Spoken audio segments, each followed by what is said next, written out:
Welcome and thanks for joining me. As we kick off our study of the Gospel of Luke, we're going to approach it not just as a religious text, but as a true masterpiece of literary storytelling. You see, there's this secret, kind of hidden in plain sight, that once you see it, man, it'll change how you read these famous stories forever. All right, so let me start by asking you something. You've heard these stories your whole life, right? The Good Samaritan, the prodigal son. They're super familiar. But what if I told you there's a specific narrative trick going on in them? A literary device that gives these parables all their unique power and psychological depth. Okay, so let's dive right in. First things first, we need to talk about why Luke is just different. What exactly makes him the master storyteller of the New Testament? Well, for one thing, it's just the sheer number of them. Get this, the Gospel of Luke has 24 parables. 24! That's way more than any other gospel, and a bunch of them you only find in his account. But look, it's not just about how many there are. The real genius here is in the how, the artistic flair he brings to the table. Luke doesn't just write down the stories, he makes them breathe. And, to really get what makes his style so vivid, let's put it side by side with another gospel. It's one thing for me to tell you it's different, but let's actually see it in action. Okay, check this out. This really shows the difference perfectly. Take the parable of the lost sheep. On the left, you've got Matthew's version. The shepherd is just happy. It's a fact, right? But now look at Luke's version on the right. The shepherd shouts, "Rejoice with me." You can almost hear him, can't you? You can feel that joy. It's like Matthew gives us a quick pencil sketch, but Luke gives us the full color oil painting. So that's the key takeaway right there. Luke's parables just feel different because the people in them actually talk. They express these really specific, vibrant emotions.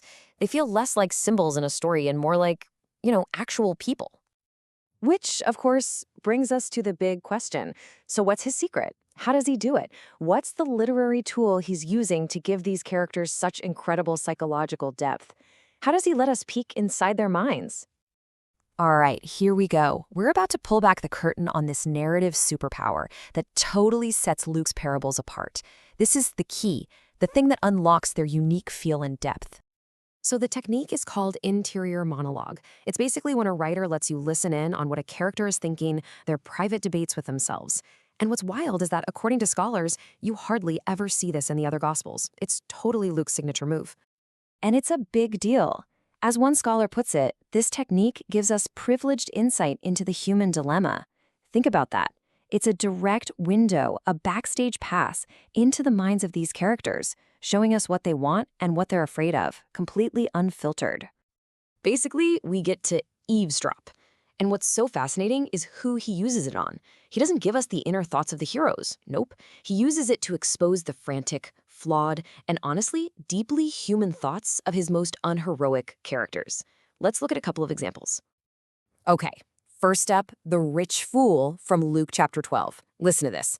He's not talking to anybody out loud. This is him talking to himself, to his own soul, laying out his plan for a life of pure comfort and luxury. So what does hearing his thoughts reveal? Pure, unfiltered greed and self-satisfaction. The narrator doesn't have to tell us he's greedy. We hear it straight from the source, his own mind. Okay, now for another one. The shrewd manager from Luke 16.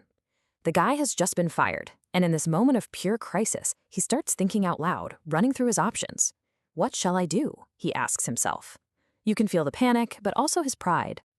And this monologue just lays it all bare. A desperate, calculated plan for self-preservation. We literally get to watch his cunning mind at work as he schemes to save his own skin. It's this raw, super realistic picture of someone just trying to claw their way out of a bad situation. And get this isn't just a one-time gimmick. As you can see from this table, Luke uses this device over and over. We've got 5 examples right here. In every single case, it cracks open the inner world of a morally messy character, from the prodigal son figuring out a survival plan to the unjust judge who just can't be bothered. So that brings up the next big question, right? Why? Why use this incredibly powerful literary tool to shine a spotlight on the inner thoughts of these flawed, not-so-heroic characters? Well, the answer is that it's not just for show. It's not just a cool literary trick. This technique is actually serving the central, core message of Jesus' parables in Luke.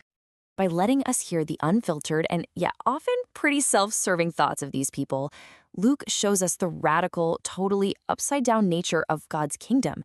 It's a world where the last are first, where the outcasts are the heroes, where humility is way more important than looking pious. It's a world where mercy triumphs over judgment, and forgiveness isn't for the people who deserve it, but for the ones who are desperate for it. This technique, the interior monologue, it shows us the messy human reality that God's grace crashes into. Okay, so what does this mean for us? How does this change the way we read these stories? Well, knowing about this device gives us a whole new lens, a practical framework for our own study of Luke's gospel. So as we kick off our Bible study together, here are 3 simple but really powerful steps you can use. First, just notice the details. Look for that vivid, colorful language that makes Luke, well, Luke. Second, listen for it.